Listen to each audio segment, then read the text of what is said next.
Welcome to this DVD on one of the oldest chess openings, the Ponziani. The Ponziani begins with the following moves. White plays e4, black plays e5, white attacks the pawn on e5 with knight f3, black defends, and now the Ponziani is introduced with the move c3. In its own way, this looks like a very logical move, as white is getting ready to try and take the centre with the help of the move d4. The drawback to the Ponziani is that it is rather slow, and for the time being the pawn on e4 is unprotected, and this feature of the position gives rise to many interesting variations.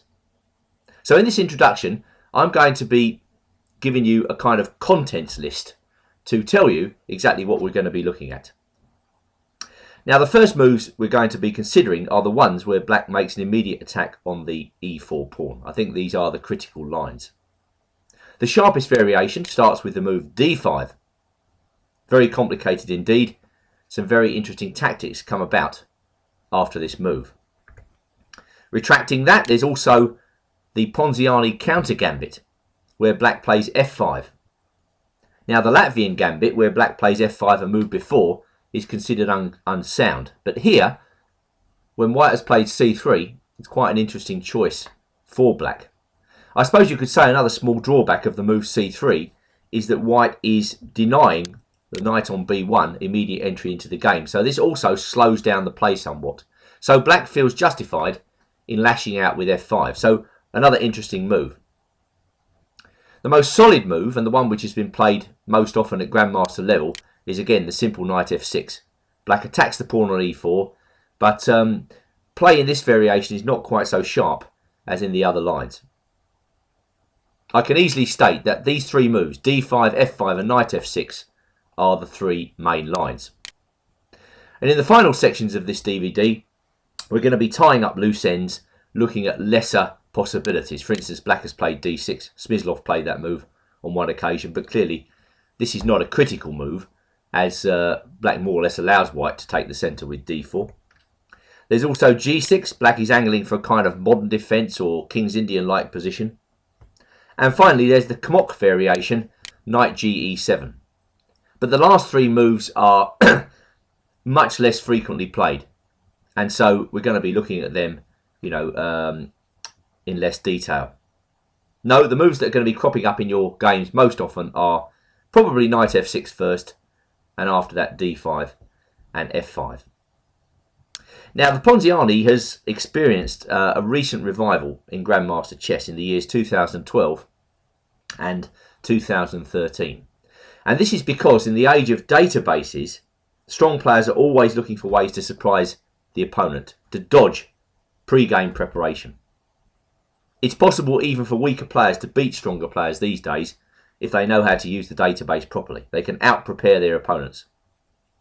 Well, Grandmasters are using the Ponziani more and more frequently these days as a surprise weapon. And what they have found is that their opponents, even at a very high level, are completely unprepared for this very ancient opening. The ultimate seal of approval, you could say, was given in January 2013 when Magnus Carlsen used the Ponziani to defeat Pentala Harikrishna at the Vaikens tournament. And well, you're going to see that it leads to very interesting and sharp play. Just to show you exactly how sharp, let's return to the move d5 now, and I'm going to show you a very interesting old game between Mikhail Chigorin and George Gossip, and this game was played in New York 1889. After d5, white responded with what we'll see is the critical move even today, queen to a4. Very sharp idea, setting up the threat of knight takes e5, which Gossip defended against by playing f6. I don't especially like this move, as it weakens the king side, but it is a possibility. And Chigorin played bishop b5, continuing with forcing play.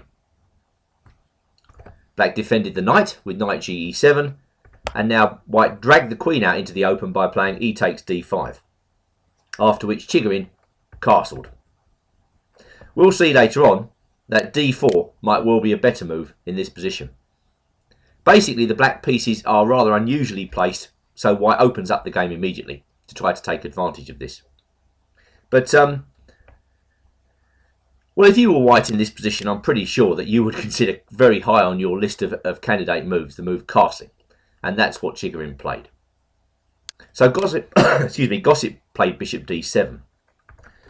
It's possible that he should have played a bit more aggressively here with e4. It looks paradoxical, this move, as black is taking the action to white before he castles. But this position after f3, although white's trying to open things up, may be okay for black, as the queenside development by white is a little bit retarded. But Gossip played bishop d7. Chigorin continued to open things up with d4, and black tries to shut things down with e4, knight fd2. Well, even here, I think black should probably just go f5. Reinforce his centre. Try to castle on the queen side in short order. He might be okay. Gossip plays a very risky move now. Knight to g6.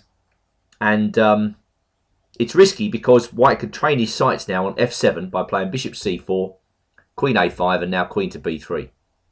And it's here really that Gossip makes the decisive mistake. What he's got to do here is simply to castle.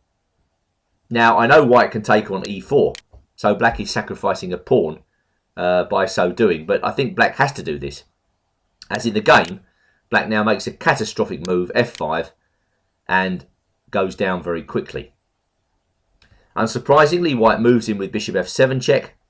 Black plays his king to e7, and now Chigorin sets up a problem-like finale by playing the nice move knight to c4, attacking the black queen.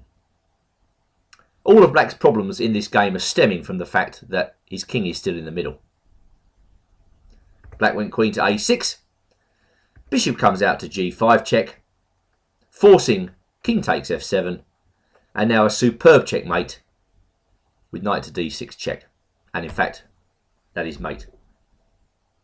Now you can't expect clearly that your own games go so easily with the Ponziani, but this gives you a flavour of the unusual complications that this opening can bring to bear against an unprepared black player. And clearly Chigorin was using this opening here, using his greater experience of chess to defeat poor Gossip in this grand manner. So let us, if we go back to c3, begin our investigations by looking at the sharp move d5.